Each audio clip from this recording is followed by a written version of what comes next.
बिस्मिल्लाहिर्रहमानिर्रहीम अस्सलाम वालेकुम। मैं हूं महरीन सब्तैन। देख रहे हैं आप मेरा यूट्यूब चैनल और फेसबुक पेज। नाज़रीन, अपने चैनल पर मैं आपके साथ ऐसी वीडियोस शेयर करती हूं जो आगाही के हवाले से हो। जहां हम क्राइम स्टोरीज रिपोर्ट करते हैं, सोशल इश्यूज रिपोर्ट करते हैं, वहां पर आगाही भी बहुत ज़रूरी है। बहुत से लोग मोहब्बत में, प्यार में, झांसे में आकर अपनी ज़िंदगी का सबसे बड़ा गलत फैसला कर जाते हैं और उस धोखे की वजह से अपनी ज़िंदगी बर्बाद कर लेते हैं। इस तरह की बहुत सी स्टोरीज़ जब-जब सामने आती हैं तो उनको मैं लेकर आती हूँ, बार-बार भी लेकर आती हूँ ताकि एक रिन्यूअल हो। कई दफ़ा हम में से बहुत से समझदार लोग बहुत सी जगहों पर समझदारी और चालाकी दिखाते हैं, लेकिन कभी-कभी कोई एक ऐसा वक़्त आता है कि वो ऐसे फँस जाते हैं कि वो सोचते हैं कि यार मैं तो इतना होशियार था, लेकिन मैं कैसे इस दाम में आ गया? ऐसे ही दाम में आने वाली एक खातून और वो खातून जो है उनकी अब डेड बॉडी उनके घर वापस आई है, उनके घर में कोहराम है और लोग बहुत परेशान हैं, धोखा दिया।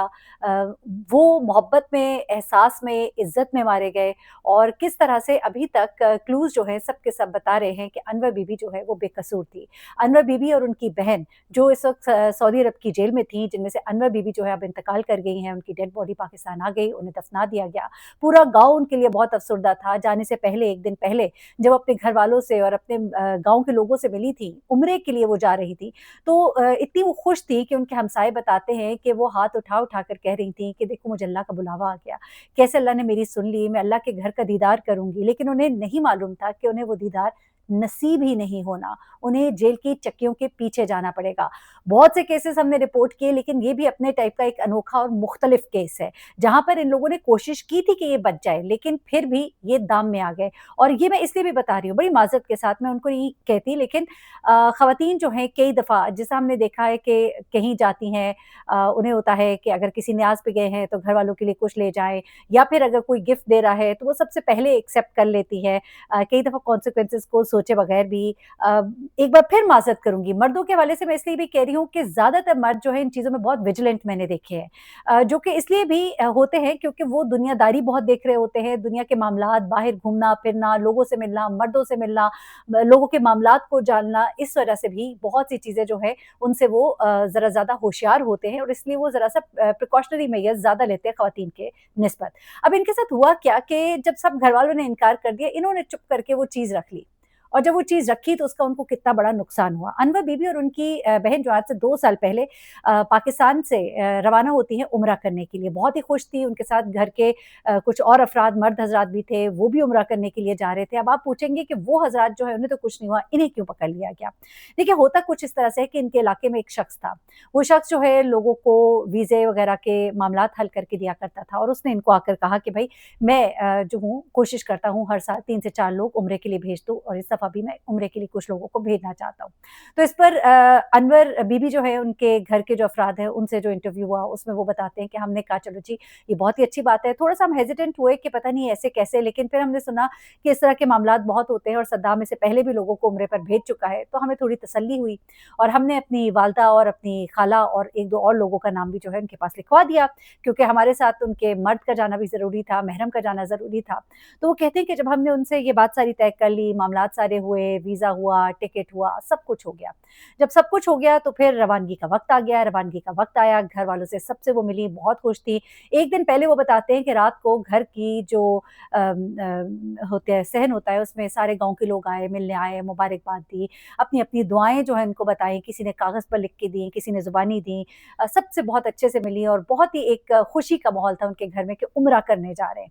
और उम्रे की सारी तैयारियाँ हो गई, बैग वगैरह पैक हुए, उनके वज़न वगैरह का भी हिसाब रखा गया और फिर उसके बाद वो जो है वहाँ से रवाना होने लगे। तो वहाँ से वो जो शख़्स जिसने इनका सारा अरेंज किया था उसने कहा कि आप परेशान ना हो, आपको कुछ करने की ज़रूरत नहीं है, हमारे ही घर के बंदे जो हैं इनके साथ जाएँगे और इनको छोड़कर भी आ जाएँगे, गाड़ी छोड़कर आ जाएँगे, इनको डेरे पर ले आना। वो कहते हैं चले हम बड़े खुश हुए, हमने कहा बड़े अच्छे लोग हैं, हम डेरे पर लेकर गए, वहाँ से गाड़ी उनकी निकली और उनको लेकर एयरपोर्ट पे छोड़ के आई। अब वो कहते हैं कि जब ये एयरपोर्ट पर पहुँचे तो वहाँ पर इनके कुछ और लोग वहाँ पर आते हैं और इनसे भी मिलते हैं और कहते हैं हमें भी बड़ी खुशी हो रही है आप लोग जा रहे हैं, दुआएँ वगैरह दी और साथ में उनको एक-एक गिफ्ट बैग जो है पकड़ाया। अच्छा, अब वो जो मर्द हज़रात हैं उन्होंने गिफ्ट बैग लेने से इनकार कर दिया, उन्होंने कहा अरे भई ये क्या है, हमें ये नहीं चाहिए। ज़ाहिर-सी बात है उनके ज़हन में और भी कुछ चीज़ें होंगी। अब ये ख़वातीन जो है इन्होंने पहले तो उनको देखकर इन्होंने भी हीलो-हुज्जत दिखाया, लेकिन फिर उसके बाद उस शख़्स ने क्या किया कि फ़ोन करवाया अपने वो सदाम से और उसने कहा कि भई क्या कर रहे हैं आप? बड़े अच्छे लोग हैं, अगर ये आपको कोई चीज़ दे रहे हैं तो आप ये ले लीजिए। तो इन्होंने आगे से कहा कि भई ये मतलब हमें कुछ मुनासिब नहीं लग रहा और किस तरह से हम ये ले सकते हैं। फिर साथ में उन्होंने कहा कि ये भी ले लीजिए और एक ये चीज़ है या वहाँ पे किसी को पकड़ा दीजिएगा, हमारा एयरपोर्ट पे बंदा आएगा उसको दे दीजिएगा। अच्छा, एक तो पार्टी ने 3 मर्दों ने तो इनकार कर दिया। अब ये जो 2 औरतें थी साथ, इन्होंने कहा कि भई देखो अल्लाह के घर जा रहे हैं और इन्होंने ही कराया है, इस तरह तो नहीं करते, इन्होंने वो रख लिया। अब ये जब रख लिया और ये यहाँ से रवाना हुए और जब ये वहाँ पे जद्दा एयरपोर्ट पर लैंड किए और इनके सामान को निकाला गया, चेक हुआ और पता लगता है कि उसके अंदर मुनशियात है और उसके बाद इनको गिरफ्तार किया जाता है। वहाँ से ही इन्हीं के कहने पर जब ये बताते हैं कि जी ये तो हमें वहाँ पर किसी ने दिया था और 2 बंदे हैं वो बाहर हैं, उनको भी गिरफ्तार कर लिया जाता है।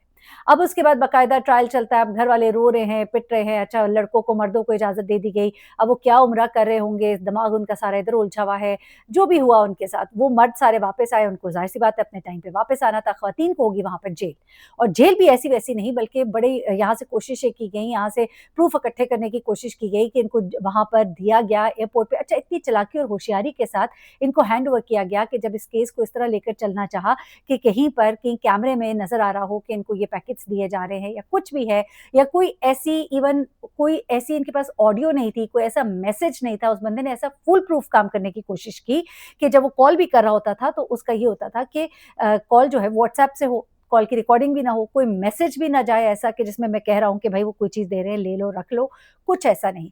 घर वाले परेशान, माँ और जो खाला है वो दोनों वहाँ पे।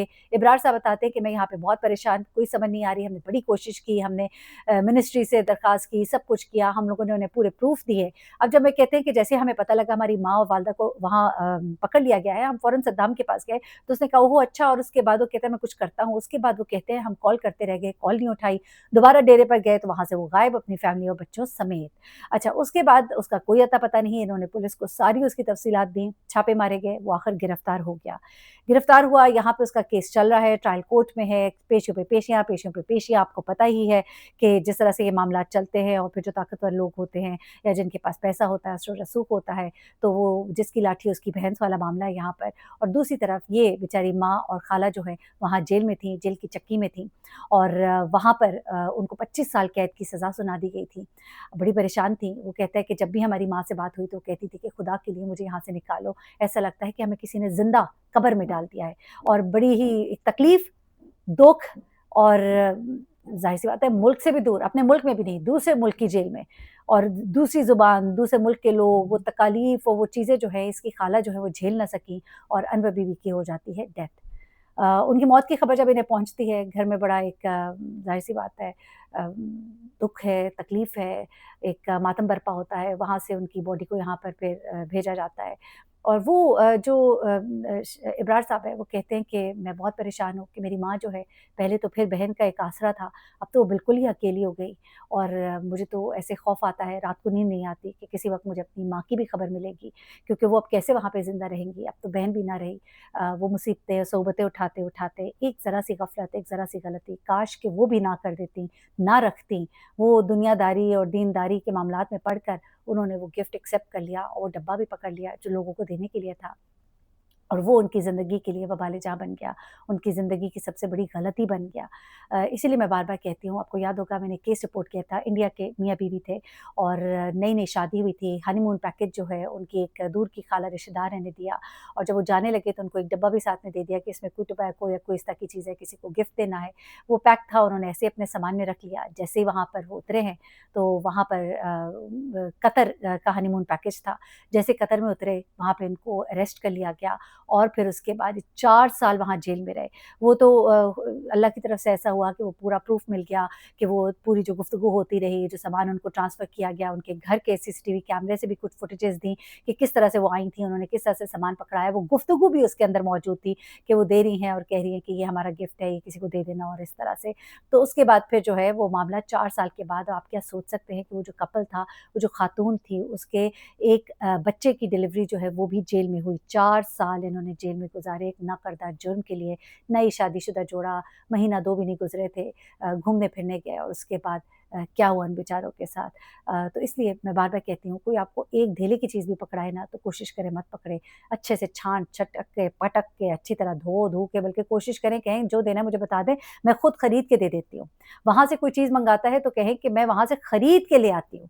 डब्बा पैक चीज़ भी मैंने तो लोगों को सुना है कि लोग तो कपड़े भी धो-धो के फिर उसको लेकर आते हैं कि किसी के सामान के अंदर कोई ऐसी चीज़ हो कि वो उनको पता ही ना हो, वो पता नहीं किस तरह से उनके साथ गलती से आ जाए। सो बी वेरी, वेरी केयरफुल। ये चीज़ जो है आपकी ज़िंदगी का दारोमदार है, ना करना सीखें, शर्मिंदा नहीं होने की ज़रूरत है। आप उनको कोई और फ़ेवर दे दें, लेकिन ये फ़ेवर ना दें जिसमें आपकी ज़िंदगी को खतरा है। अपना बहुत ख़्याल रखिएगा, ऐसे पैकेजेस को तर्क कर दें, मत जाइए ऐसे हनीमून पैकेजेस पर, मत जाइए ऐसे उम्रा पैकेजेस पर, क्योंकि ये सारा जो है ना फिर आपकी ज़िंदगी के लिए कितना ही खतरनाक हो सकता है, ये आप इन वाक़यात से अंदाज़ा लगा सकते हैं। अपना बहुत ख्याल रखिएगा, दुआ में याद रखिएगा। अल्लाह हाफ़िज़।